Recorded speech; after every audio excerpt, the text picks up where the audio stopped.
So just to kind of like recap on everything, what we've kind of been going over is how we were attracting our guests. So like the three pillars that I've used in my business that really truly created this book and banked formula because over the years, decade years of creating the business and seeing what truly was making the business work and what wasn't, what I really needed to lean in on to create the success that I wanted. And it was truly these three things that made the multiplication happen, that made decades of success happen.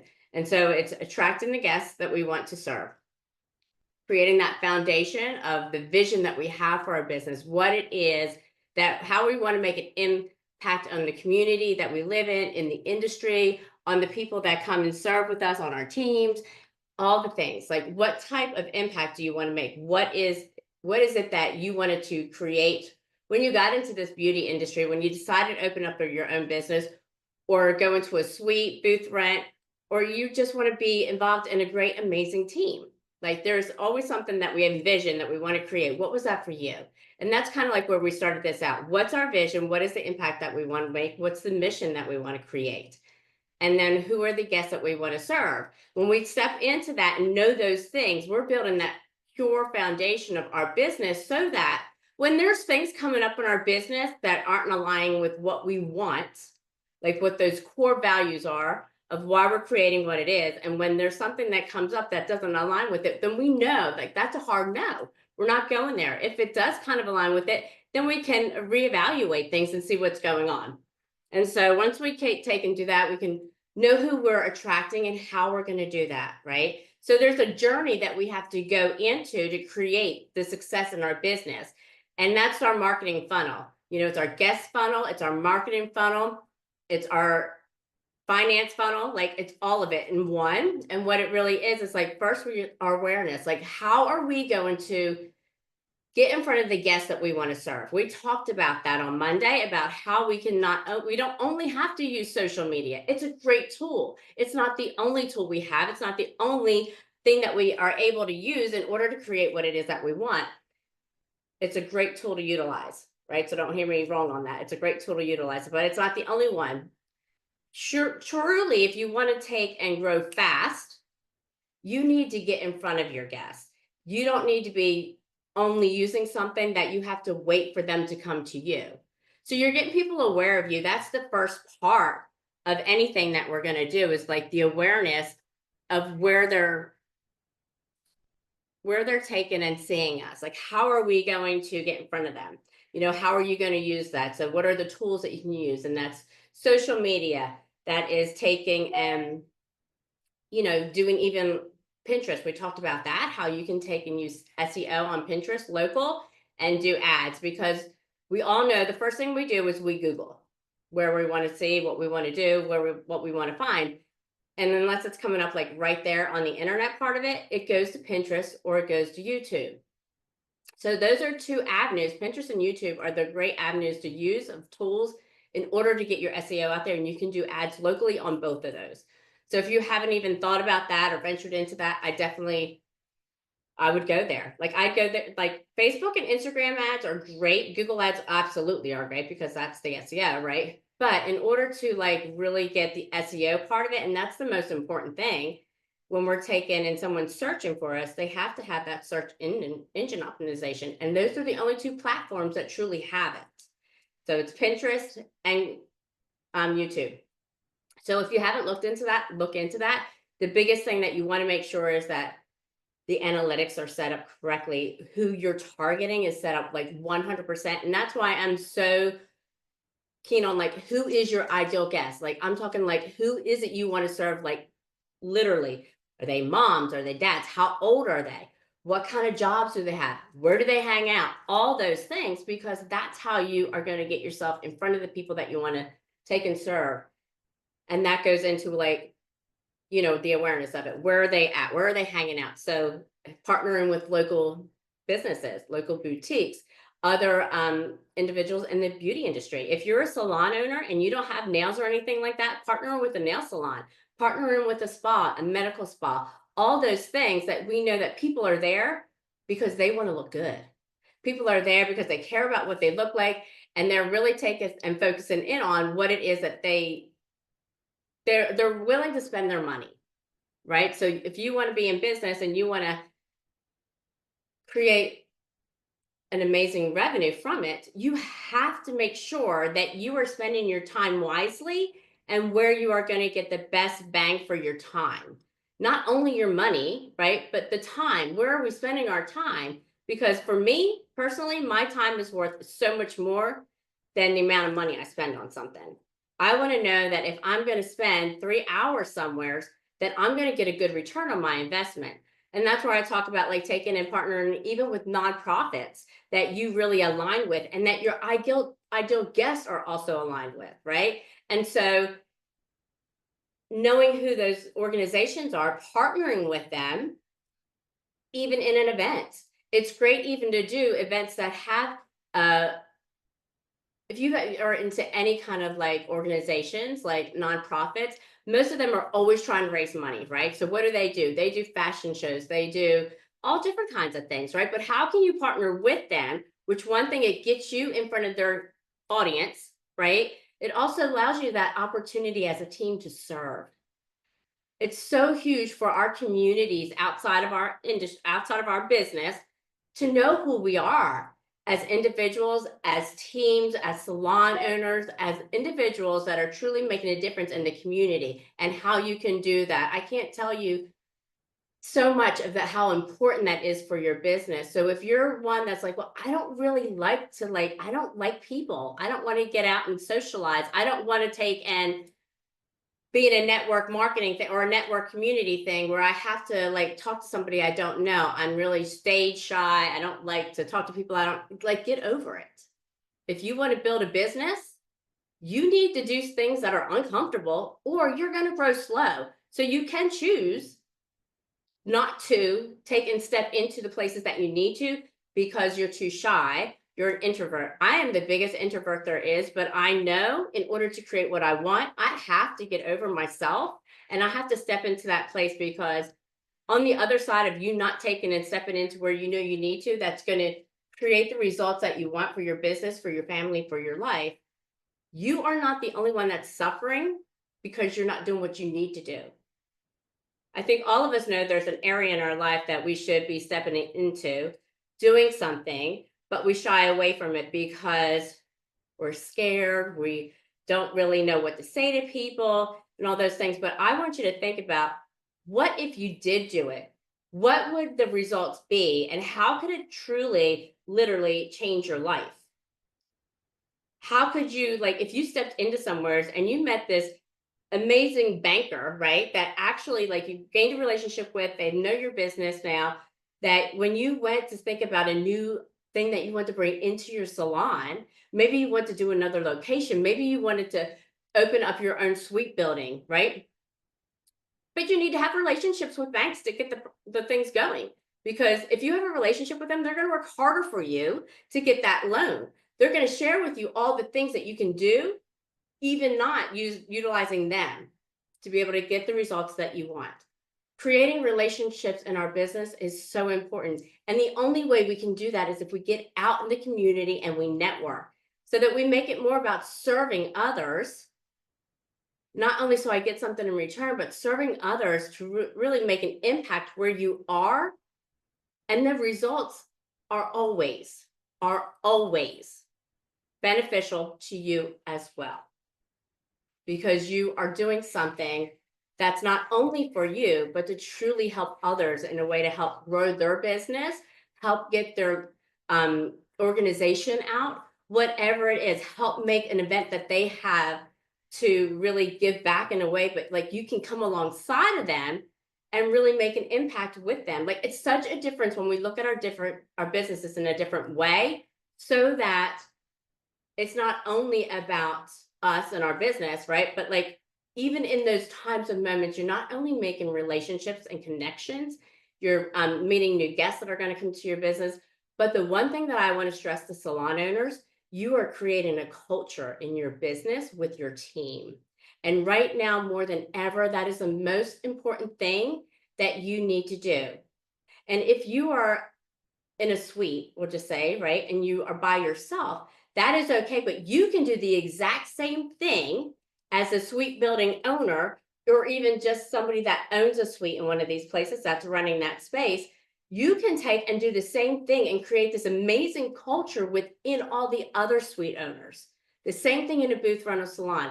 We just need to get out of our way of thinking how things have to be. And like, just because it's not going to benefit me as a business owner, that I'm not going to invite others in or things like that, because our industry is definitely shifting. We know that there's things going on.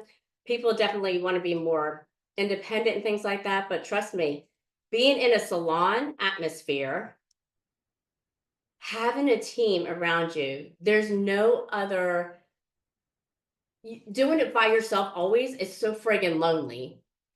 Having a team with you, and I have both businesses. I have a commission-based salon and I own a suite building. Like, I have both, but I have created the same kind of culture in my suite building business as I did in my salon, because it's important. People will leave a suite because they miss it. They miss that teamness. So if you're a salon owner, don't think that just because the suites are like expanding and growing, people are leaving suites just because they miss that team. And they really honestly realize that they don't make any more money. They have maybe some more freedom, but they really always don't make more money unless they are so savvy with their budget and they know exactly what they're doing. Then yes, they can make more money, but they're still losing something, right? And sometimes that loss is more important than that more money that they're creating for themselves. So taking that awareness part of it, getting in front of the guests that we want to take and serve, and going outside in the community and making your name as an individual, as a salon, like the people that when they ask, where do you get your nails done? Where do you get your hair done? Where do you get skincare? Where do you go for massages? All the things that we do, you want your name to be the first out of everybody's mouth. And the only way you can do that is when you go outside and create an impact in your community, because people are seeing what you're doing outside of the work that you do. And that's more important to people than it is what you're doing in your salon.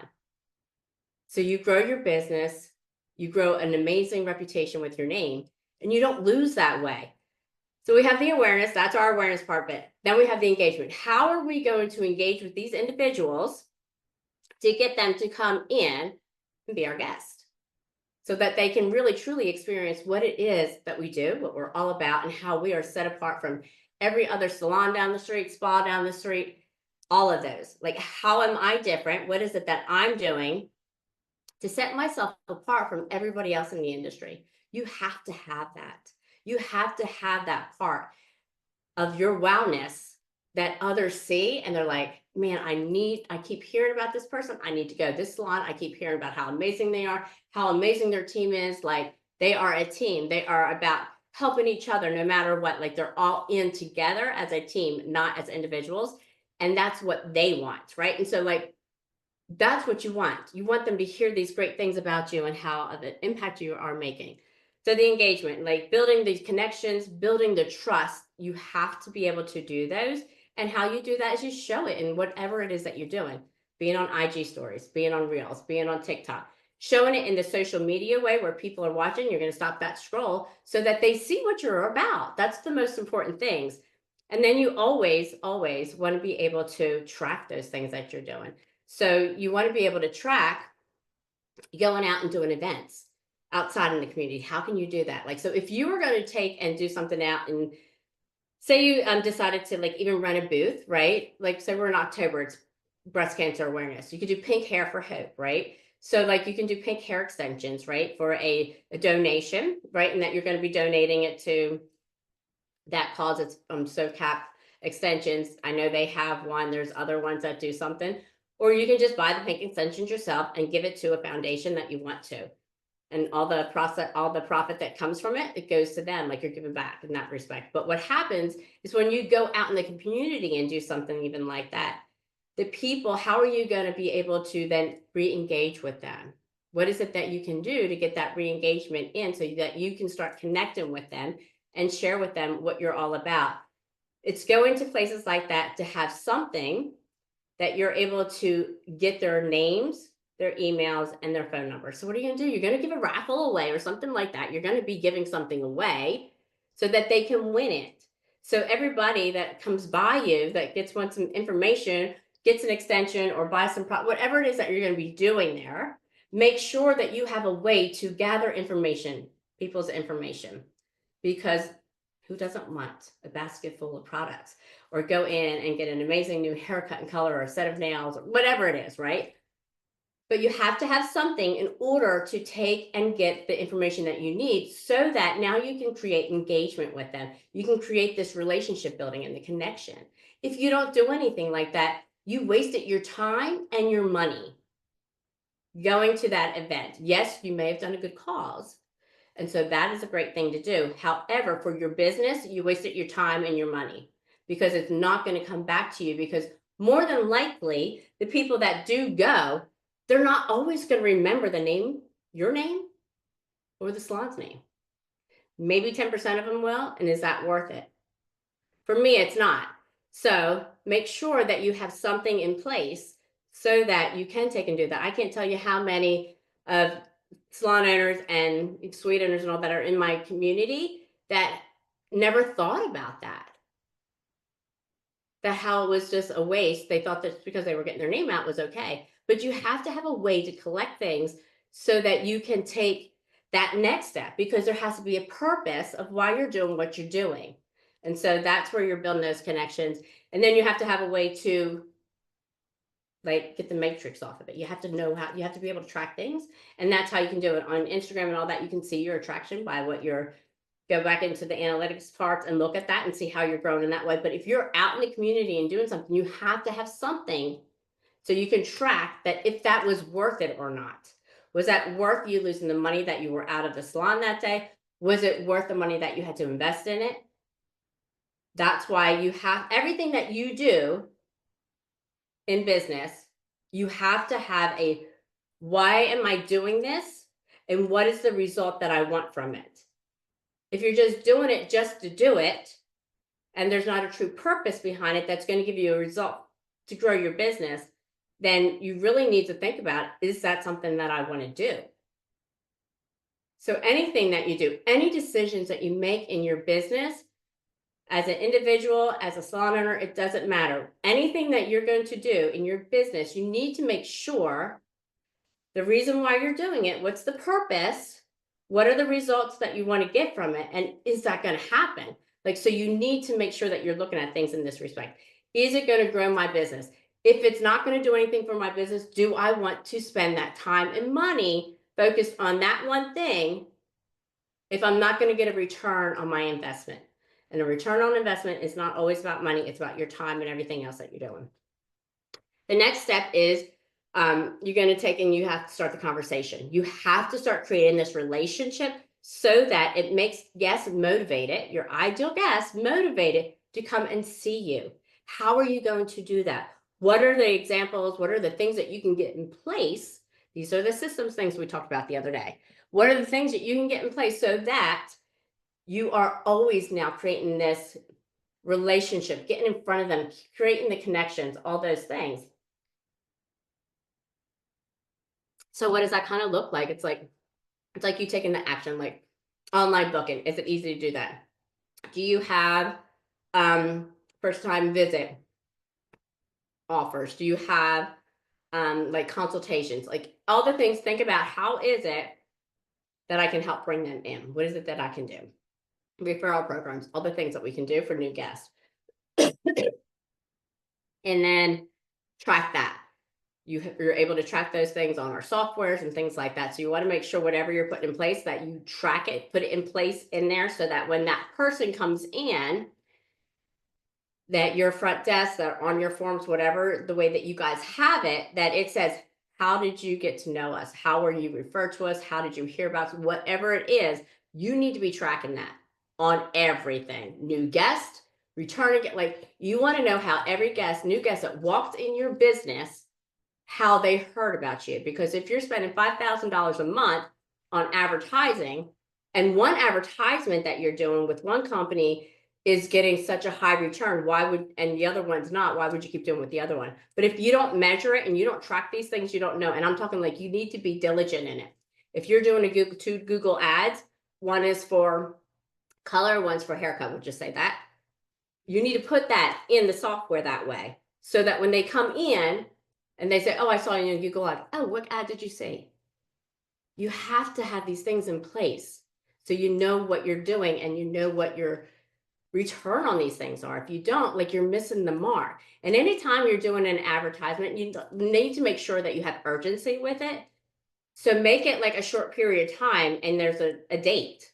Don't leave something that's an open end that they can come in anytime. Make sure that you have a date on that so that they have its urgency.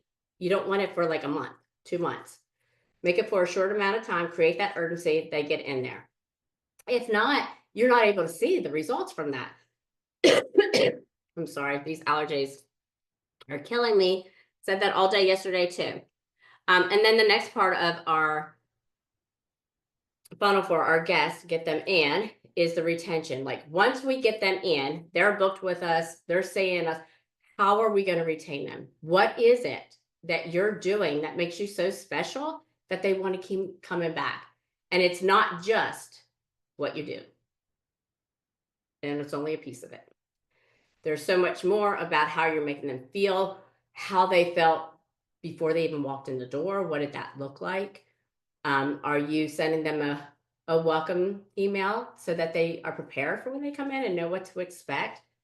And I do want to share this one thing for all my suite owners that are watching this, that if you are in a suite and people are not really custom or know exactly what that protocol is, what that looks like, are you even like, I'm just thinking, like, are you even sending them a letter, an email, a text message, whatever, sharing with them when they come in the building, you are down the hall to the right, third door on, like, let them know so like they're just not like walking around because they don't know where to go, because most don't have like a concierge there.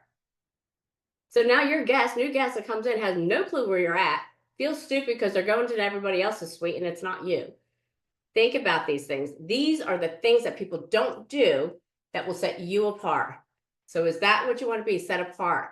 Do you want to be different than what everybody else is? I hope you're saying absolutely. So share with me, are any of these things maybe something new that you're kind of like thinking about, or just like maybe, I used to always do that and then I got lax and I'm not doing it anymore. Like we've all been there and done that, right? And that's okay. But now it's like, this is the time to really focus in and say, you know what, like I need to get consistent. I need to really, if I want to create the results that I really want in my business, I got to stop playing with this. Stop thinking that I can't do it. Stop thinking that, well, it worked for somebody else, it's not going to work for me. Or, like, is it really that important? Like, do I really need to waste all that time doing all those things? People just don't come to me, So, like, really think about your business in that way. But then when we get to that retention rate, that's the next step, is those guests become our raving fans. That's what you want. You want them to become your raving fans because they know they can't go anywhere else.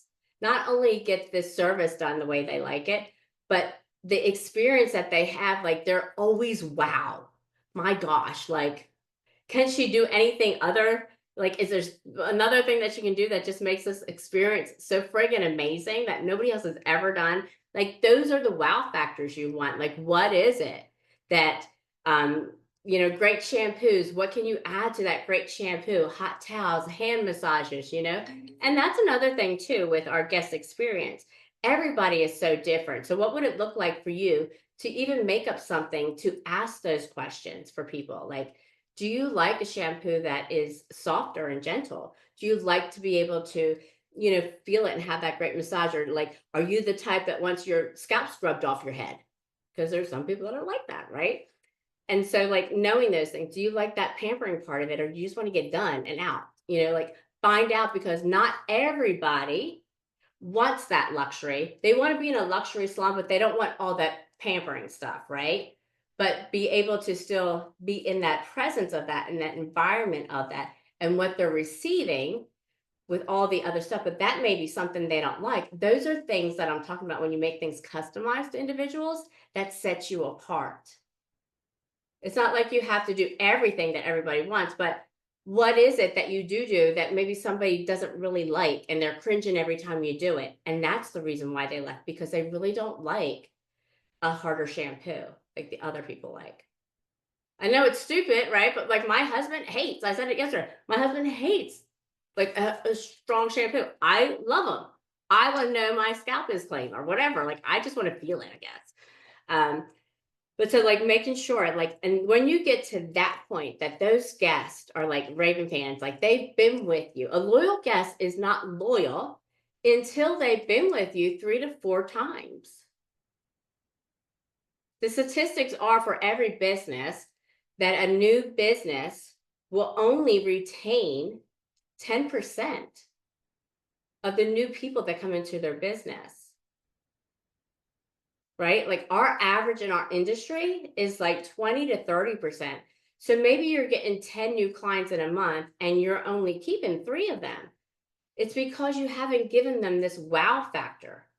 They need to have the wow factor to become those loyal guests. If not, you're missing the mark. And then the retention rate that our industry thinks is good is 50%. To me, that's not even good enough. Like your retention rate on your new guest should be 70%. You're not going to make everybody happy, but if you are targeting the right guest and you're getting the right individuals in, and you know that, then you need to have everything in place and have that experience for them that's extraordinary every friggin' time they come in. They will become your loyal guests. They will become your raving fans and they will tell everybody about you. But it takes 3 to 4 visits before that even happens. So when you're there on the first visit and you're sending them an email or you're telling them to make a referral for you or even a review, like you haven't earned that yet. They don't even know who you are. They don't even know if they like what you've done yet because they haven't been able to go home and do it themselves. But yet we're so fast because somebody told me, somebody coached me that I need to take and ask for referrals and reviews. Yes, but there's a time and place for all of those things. And it's not the first visit, the second visit, and it may not be the third visit, it may be the fourth visit. And so, how are you going to get your guests to come back sooner than later? What are the steps that you've put in place so that they are coming back sooner? How have you talked to them throughout the whole service? How have you already planted those seeds that they need to be back in 4 to 6 weeks from now? Even if they're a lived in color, how are you planting the seeds to get them back in to make that connection again, to create that relationship again, so that they do become your loyal guest? You have to do the work. You have to put the things in place so that they do become that. If not, the new guests that you keep coming in and you're only saving 3 out of 10 a month, you're never going to grow that way. And you wonder why your books aren't filled. And you wonder why maybe now you're seeing more gaps and cancellations than you ever had before. It's because the consumers have changed. They're really looking at what they're doing and who they're going to spend their money with. And they want to know that they're valued. They want to know that they are receiving what it is that was even promised, receiving what it is that you say you are. So that's what I'm saying. Like, you have to make sure that you have put the things in place to have the reputation that you want, to be able to be called the luxury salon, be called the salon that your moms don't go to, like whatever it is that you want to be known for, you have to create that. And it just doesn't happen. You have to know what it is you want to do, how you're going to do it, and how you're going to create those results, and what you need to do in all the steps in order to do it. Yes, it's work in the beginning, but my friend, I am telling you, it will pay off in the end. It will pay off so much faster than you can ever imagine. Or you can decide to keep doing things the way you have done and just keep getting the same results. Or you can think like, I've always done it this way, so why is it not working now? Things have changed. I don't know if you guys have noticed or anybody else has noticed, but things have changed so fast in our world. Are you changing with it? Are you doing things differently than you used to do? Or are you just staying where you've always been? And I'm gonna speak to our veterans out there that have been in this industry like myself, 35 years. We cannot do things the way we used to do. We can incorporate everything that we did to build our business to the success that they are and utilize those things, but we can't do it the exact same way we've always done it. Because if you do it the exact same way you've always done it, you will lose and you will close your doors fast because it will not sustain it. And I can't tell you how many individuals that I have spoke with, that's what's happened. Because they thought at one time, because they were the top salon, they had all of it, but they lost it because they weren't staying up with the times and how things are changing. And that even goes into like our teams. If you're a commission-based salon, like if you're losing your team or you're not being able to get the talent that you want, you need to look at how you've structured things. We can't do things the way we used to. We can't even have like the dress code exactly the way that we used to, if that's one of you. Like there's things that have changed, like we do have to change, but it doesn't mean that we have to change our value and our vision and our mission for what our business is. It just means that we have to adjust things. And we need to look at things not for today, but look at how am I going to grow this business the next 20 years? When I decide to retire, what is that going to look like? Or am I always going to be tied to this because I can't leave, because I can't sell it to make enough money, and I'm going to have to go work at Walmart and welcome people there because I didn't put my ducks in a row. I didn't think about long term. I didn't think about owning my building. I didn't think about taking and making sure that I stayed on a budget in my business so that it was profitable. The sad part about everything in this whole industry is the amount of profit that people make. For me, it's like, my gosh, why would we ever own a business if we're not making profit? I mean, we have put so much sweat, tears, we've put time in, we've missed so many important things to just work like we would for somebody else. And sometimes, most of the time for most, it's less. So if you are a salon owner and you are not profitable and you are not, and you're working still behind the chair and you aren't getting paid even as a salon owner, like you're only getting paid as a service provider and not as a salon owner, and getting profit even from that also, like, why are you doing what you're doing? And it's not too late. You can turn things around so fast once you know your numbers. I have one of the girls that I'm working with now. She's only been in business a little over a year, almost 2 years maybe now. And man, she has grown fast. Such an amazing business owner, right? But yet she doesn't know her numbers, right? So like that takes, and that's causing she has negative loss in her business already, right? And so like when we are building, we aren't always profitable right away. In our industry, we can be if we know what we're doing, but she didn't know her numbers. She doesn't know the retention rate. Like she saw, like she's getting like 50, 60 new guests a month, but only retaining like 20%. That's a lot you're losing. So I shared with her, I was like, if you don't know your numbers and you just did exactly like, say that gravy train of all these new guests that kept coming in stopped, and you only got half of what came in. And I said to her, if you stayed at the rate you're growing now and what you're doing, you will actually be a negative of where you were this year. So she was like right at $500,000 her first year. And I said, if you're lucky and you only started making only half of the new guests that were coming in, you would probably go down to $300,000 because you didn't keep what you brought in the first year that made all that money, and those returning guests didn't come in. Now we went down to half of that, right? So she lost half because she didn't take, and she lost more than that because she wasn't keeping half of them, right? And then she only brought in half of what it was. So that's where like that 30 gap is. That's where she would make that only $100,000 really more than she made the year before. Because of that, and it blew her mind that when she's like, there's no way that can happen. I'm like, yes, it can. And let me show you, because I'm a numbers person. And that's what I like to see. I like to see numbers. I want to see the results, what's going to happen. And I showed her exactly. And it blew her mind that that really could happen after so much success the first year.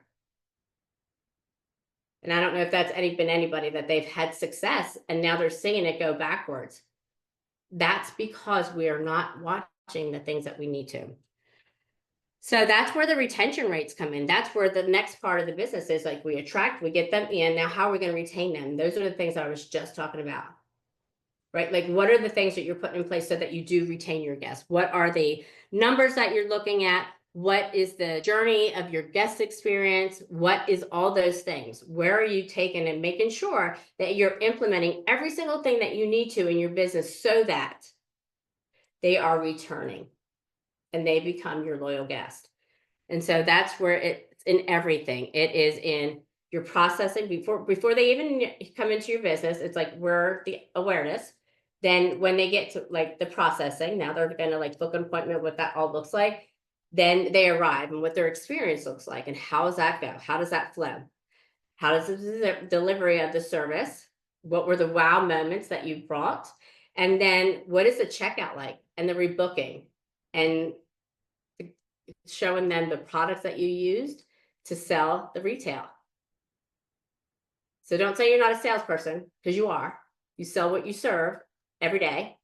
You are a salesperson, but don't look at it that way. Make a mind shift around that you are sharing with them what to use so that they can create the same results at home. Because if you don't tell them, they're going to Walmart or they're going to Ulta or Sephora and they're going to get their stuff. And you weren't the professional that you were that should have told them. And that's just plain and simple on that one. That is part of the guest experience. That is part of the responsibility that you have as a professional service provider. That is your responsibility. And then once you get through that, what does that post visit look like? Are they leaving and never hearing from you again? Like, how are you making those touch points after so that you're always in their mind? That is the 5-star guest experience that you should be giving to them. That should be your journey, and make sure that you have all those touch points for that. And then how are you going to take and make sure that you have your back end systems in place so that you have all the things that you need in order to make sure that the guests are getting the things that they need and they're returning the way they want. And that's where your automations come in. And if I'm not telling you to work harder with those things, but I'm telling you to get those things in place so that it frees you up time, because it will make so much of a difference. Don't be scared of it. If you don't know how to do it, hire somebody to do it. It will save you so much time and energy, and it will build your business even faster. So really think about those things, like all those things that you need to do. Consistency brings success in your business. So you need to create that space, even though you may feel like, I don't have space to do that. Yeah, you do. You have space because you're probably watching TV at night. Like, don't watch TV for a whole month. Like, I stopped watching TV years ago because I realized how much time I was wasting on stupid friggin' watching movies. But I do allow myself at every Christmas to watch all my Christmas movies because I love Christmas. I'm a Christmas freak. So I do that once a year. But make sure that you do the things that need to be done in order to create it. If not, and you don't make, this is the thing when we come on these events, like all of it sounds so good. Like, my gosh, like I really need to do all these things. And then you're like, holy shit, how am I going to get all of this done? And then we do nothing because we get paralyzed. I don't know if anybody else has done that, but that is me right there. So the best thing that I have learned is I go in and I write down every single thing that I know I want to get done. All the things that I've thought in my head the whole time these past 3 days. I write them all down and then I go, what are the most 3 important things that are going to bring me a turnaround in my business the fastest, bring more revenue into it, and make a difference in the whole business, really? Like, what are the 3 things, top 3 things that will do that? And I write those 3 things down, and then I do the second most important, and then the third most important. And I just do one at a time, check it off. So I only focus on that one thing. So I get that done, and then I go to the next thing, then I go to the next thing. Because if we're trying to do 5 different things, we're never going to get done because we can't focus on the one thing. We're always here, there, and everywhere. So do one thing at a time, mark it off, get it done. Do the next thing, mark it off, get it done. It will make you'll see such a difference.